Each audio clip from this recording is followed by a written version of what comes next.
Hi, everyone. Thank you for joining this episode of Amy Asks the Expert. Today, I have my friend, college roommate, high school colleague, or high school friend, Cindy Grady. She will talk to us about real estate. Good morning. Good morning, Cindy. Thank you for joining. I'm glad to be here. Let's start with how you decided what your major in college was going to be.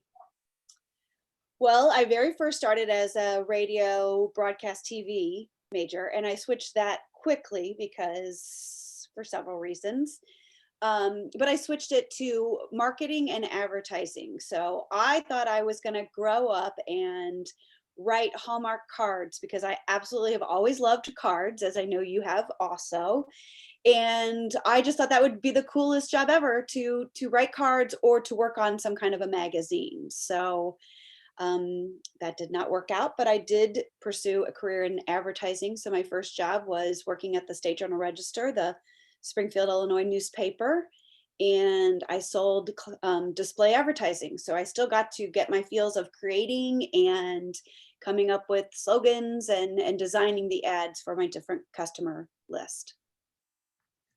So, okay, let's talk about that then. You were able to use your college degree and in your first job, right? What? Yes. Okay. And so then what took you to real estate for the last 30 years? So one day I was working and at the newspaper, and this gentleman said, "Why are you not working in your family business?" And I said, "Family business? It's just my mom and my dad, who were both local realtors."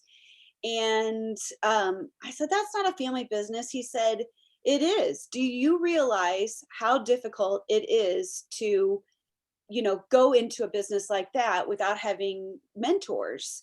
And I'd never really thought about it. My mom and dad were very strong proponents of us getting a job, in something that we loved. They didn't want to make us join the career that they had both gone into, but it was something they just felt strongly that we should, try our own way first. And when I then went and talked to my mom and dad, and I said, "What do you think about me getting my license?" And they both were ecstatic. They were thrilled that I would even consider that. So I got my real estate license. My plan was to just do it part time while I still sold advertising at the newspaper, which I quickly found that was very hard to try to do both jobs because real estate is a full 7 day a week, 365-day job a year or job. And so I did it for a couple of months and then got out. But my first full week in real estate, my first day on the job, my mom and dad left for a cruise for 7 days. I had no access to call them, there was no texting. It was a Commodore 64 computer, so no email or anything existed. And I was thrown into this job to sink or swim. So here I am, just shy of 30 years in it. So I guess I'm still swimming. And swimmingly well, actually, by the way. And we'll get into that. But so you left an industry that you majored in. Did you enjoy it? Were you unhappy? And that's kind of why you were more into going into something different? Yeah, I did enjoy it. I got a little frustrated by some of my male cohorts were making more money than I was doing the same exact job with the same exact education. So that was my first experience with being a woman in a male dominated field, that they didn't see me as an equal, and I didn't like that. So I knew if I went into real estate, I would essentially be my own boss because you are an independent contractor, licensed by the state of Illinois, and I controlled my commission, like how hard I wanted to work, which what I could earn. So I just thought how cool to be my own boss at my early 20s. I started at 23 in real estate. And let's talk about that. I think some of those are some of the things that nobody really tells you about the industry. It looks so glamorous, right? You get to have your own schedule and you're selling these amazing homes and seeing these amazing homes. But let's get to the nitty-gritty of what it really takes to be a beginning realtor. So yes, once in a while you do sell beautiful, glamorous homes, but also you might have an investor and you show 10, 15, $20,000 properties that could be bug infested, that could a previous owner left all of their junk there. But those kind of buyers will buy, those investors will buy several properties. So yes, okay, it's only a $10,000 or $20,000 property, but if you sell 5 or 6 a year to them, I mean, it's worth your time to go through some of those dogs, to get to the bigger ones. But I will tell you, my most favorite customer is the first time buyer. There is nothing like seeing somebody buy their first house and that giddy excitement that they get when they walk in the door and they just know it's the one. I mean, it's the one. I mean, people have asked me, how will I know? You've got all these houses for me to look at, but how will I know? I trust me, when it's the right house for you and your family, or you and your spouse, or you and your partner. You just do. It's a very strong feeling that comes, and you can visualize yourself in the house. And I think we need to separate this from being someone who's been in it for 30 years and who's so successful at this, to your first, let's talk about your first couple years of this, to advise anyone the reason I have these episodes is to advise people about the industry. And so let's talk about the first couple years and how difficult it can be. It is, and it's changed in the 30 years that I've been in this business, because when I first started, I carried a great big bag phone, but I used to also have to go to a phone booth a lot of times if that didn't have good connection, and make a call to set up a house. And we had to go to each house and pick up, or each real estate company, and pick up keys. There was no thing as a lockbox back then. So it is, as a young 23-year-old, I'd only known how to get to my school or to my friends' houses in town. I didn't know all these neighborhoods where they exist. So you've got to be, you have to build confidence in knowing you can set a map up for all the different showings and get to each one of those houses. And you have to be very organized, because, there's so much paperwork that's involved, and that's evolved over the years too. But it is not for the weak. You hear no a lot. You lose deals to maybe people that have been in the business a long time, and so they know different strategies. But you just have to believe in yourself. First of all, you have to have confidence. You have to ask people that have been in the business. Ask them questions. They're there to mentor you. They want to help people succeed. Everybody started, everybody had their first sale or their first listing. And so, you need to ask questions and not be afraid to hear the word no and just go, okay, that one didn't work out, but I'm going to get the next one. You just brought back some memories, because I remember talking to your dad one day when I was so lost as to what I wanted to do. And he's like, "Be a realtor, you'd be so good." But I was living in St. Louis at the time. And I didn't, and you just mentioned like not having cell phones and not even having the iPad. And here, look at this. We had big stacks of, and because I was in St. Louis, bigger demographic. And so the MLS came out in these huge books. And so I'd have to go clunking around with these books. I think by the time they came out, they were almost outdated, because you turn those in 2 weeks ahead of time. So it wasn't like the spur of the moment information like you get today from realtor.com or Zillow, or, from the multiple listing service. Realtors today have it so much easier than we did when back in the 80s and 90s when we started. But that also makes me think of, let me just say though, people didn't call you 24/7 either, because they didn't have texting. So there is a little difference. I'm not sure it's easier. It's you work more hours, I think, now than we did back then even. Oh, that's another topic I want to touch on in a minute, but it also brought me back to the exam, because your dad, I remember spending the night before I had to take the exam on the phone going over math.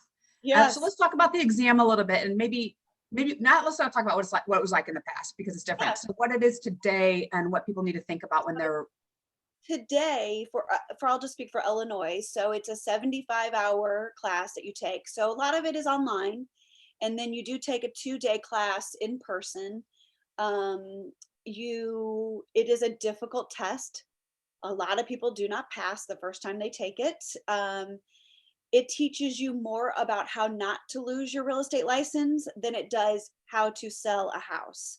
So there are other training that the different companies will offer, or like I said, if you join maybe a team that's got some experience to it, and they'll teach you some of that, take you out how to show a house, how to do an open house, how to write a contract, those things. but the class mainly teaches you all about real estate and the things to do that are ethical and moral, and how you should treat all of your customers fairly, honestly. Don't discriminate for locations of areas and steer people different directions. You can't do any of that. So it is invaluable what you learn, but people, if you think you're going to you get your license and then go sell a house the next day, that does not happen very often. So it could And take I think 12 months, and then it takes 45 days to 60 days till you close. So you've got to have a nice little, some money socked away for about a 6-month salary before you start the real estate business, I would say. at least 6 months, At least 6 because months, I think that was the other thing that people didn't tell you, is that you have to spend a lot of money yourself on your own marketing, you do. on your own gas to get everywhere. You pay for all your photos. You pay for all of your real estate signs, your sign writers. You have a fee at whatever company you're working at. So you've got a monthly fee for that, for your rent, for your office, for technology, for the staff that works there. So it's an expensive industry. We do have a lot of fees and costs that are involved in doing it. So correct. You've got to have a minimum of probably 6 months saved up. And the other thing you mentioned about the test, if you failed the first time, how many times do you get to take I it? believe you can take it 3 times now without having to take a refresher course, I think is what it is. And so now people aren't they're brokers right away. So it used to be that you were a real estate agent and then you went and got a broker's license. Well, now everyone is a broker right away. And then I do hold a managing broker's license, because when we were with Grady Realtors, if anything would have happened to my parents, I could continue the office. So when we merged with the real estate group almost 5 years ago, I just kept it because I feel like I have to take an extra 12 hours of education. I felt like there's nothing wrong with a little more education, and just something good to have. And I think that's the thing people think too. Once I get my realtor's license, I'm done. But isn't there, you have to keep it up? So every 2 years, you have to take CE classes, to continuing education, to keep your license in good standing. And we take a sexual harassment course, and we just all sorts of, you get to pick and choose which classes you want to take, but you do have a certain amount of hours, 24 hours or so, I think I just completed. So 1 year managing brokers license are renewed, and the other year our broker's license are renewed. So it's every other for those. Okay. Yeah. Thank you. One of the things you mentioned earlier too, I want to touch upon, is how technology has really helped and hurt the well-being of a realtor. So let's talk about that a little bit, and how it has impacted you as a wife, as a mom, as a, everything. Yeah. So I would say most people, when they see me, they know Cindy's going to have her phone right here, because my customers, clients, they call me, text me of all hours of the day. I feel the best thing I can offer in this industry to be one of the leading realtors is to provide the best customer service I can. Is it frustrating for my family? Yes, probably, but they understand. They are proud of my work ethic and proud that I treat my customers like family, like that they're very important also. And so they just know that mom's got to respond, or my partner knows I've got to make this call real quick, because when you're buying a house, it's the biggest deal, it's the most money you spend. And so these questions pop in your head, and you're constantly just kind of holding people's hand and calming them down and making sure it's going to be okay. We got this. Don't worry. We'll make a call. We'll find out an answer for you. I've got your back. Yeah. So how do you do the work-life balance then, when this is so important to your customers and the customer service, which I'm guessing is what made you really successful in this industry, is that type of mentality? Yeah. I mean, just like any job, some days are harder than others in it. I carry my laptop everywhere I go.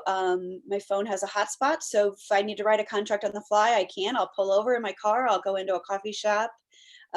We do, technology is improving, that we can do a lot of stuff on our phones. So that helps quite a bit, especially with email or just the texting to get the answers right away for your customer and then sending the information on. So technology, I can't think of any other industry that technology has changed so much and helped this industry. And just getting the houses and info to the customer immediately, almost as soon as we know about it. So yeah, I mean, phones, look at the phones, or computers, they're small computers now. Instead of that giant bag phone that we'd carry, it's huge. Talk on it was like this big when you talk on it. So yeah, but yeah, my phone is always with me. If you could give advice to someone who's seriously considering this as their profession, what top things would you want to tell them? You know, it makes me sad. I don't see as many young people getting into this industry, and I'm not quite sure why, because I love what I do. I mean, I truly love what I do, but you have to be willing to work 7 days a week. You have to be willing to um, kind of drop something that you're doing and rush to show a house. Especially right now, we're in this crazy competitive market of low inventory and buyers trying to get in while the interest rates are still so fantastic. And so you've got to be constantly searching for what new listings, and listening and talking to your fellow agents to get the right house for your customer, and be willing to get off the couch and go out there and do it right away, instead of going, okay, I'll catch it tomorrow, or I'll catch it the next day. It's going to be gone. You're going to lose. So I think you have to have a good solid work ethic, and you have to really care about people, and be willing to answer them anytime, day or night. So Having been one myself too for a minute, there's a lot of misnomers about it too, because okay, you see all the successful realtors and and the market's really great right now, yeah. but then the market tanks and then there's no houses, like nobody's buying. So people don't really talk about that when they're thinking about being a realtor. Can you expand upon that? Yeah, I just think, one, you learn early on, you don't ever spend a commission check that's coming until you've got it and you've walked away. You got to put money in the bank. I mean, interest rates go up and down. This business is very up and down, even in the calendar year. So you've got to be frugal and save, and be there was times early in my career that I did a side sales job. I made earrings and sold them. I sold um, different facial products just for a side hustle. So there are lots of realtors that do second jobs too, if you've got lean months. But you just have to budget, and be careful and make sure you've saved some money for those slower months or days or years. And I thought that leads were just going to keep coming to me when I joined a real estate office. Mhm. That's not how it works either.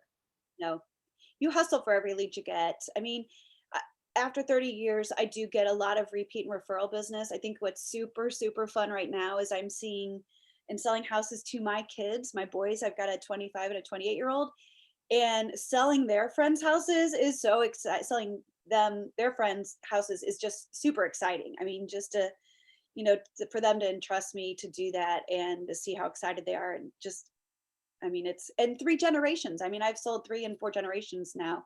And so that makes it really super rewarding that a family entrusts you to be their family realtor and help them. Great. I am so I've been with you along the whole journey, and it's so fun to see somebody succeed when you've had to really go through these tough declines in the market, and really hustle. You said, like, hustle, do side hustles when needed, but really be persistent and have confidence in yourself that you can get through it. Yeah. Yep. You've seen my tears, you've seen my laughter, you've seen my good days and my bad. So, but And my that's great part of my are here from this job, I think, and and raising boys. But yeah, I do and love what I do. that's one of the reasons I started this YouTube channel, was because I want everybody to understand the ins and the outs of the good and the bad and the ugly of each industry that some people don't talk about. And so thank you for doing that. Sure, absolutely. So anybody can contact me if you've got questions, or just kind of on the fence about getting your license. I'd be happy to take a phone call or sit down, have coffee with you, talk about it. Um, I won't hold back. I'll tell you the truth. But yeah, if you think you would like this job, give me a call. Great, thank you. And I'll have Cindy's contact information underneath everywhere it's going to be posted. And I also want to say that I appreciate your time, Cindy, because I know how busy you are. So thank you for that. Excited. And even though Cindy is in Illinois, and we have people that are watching this from around the country, she can talk to you specifically about real estate in general, but each state has its own laws. Yes, they do. And my company at the Real Estate Group, they're the largest company in Springfield. And we have a great network program that I can hook somebody up with a realtor anywhere across the country. So it's an awesome program to be able to help somebody if they need a good realtor. Okay. Okay. Well, thanks again, Cindy. Really appreciate it. And any of you that are thinking about being a realtor, reach out to Cindy. Have a great day. Thank you.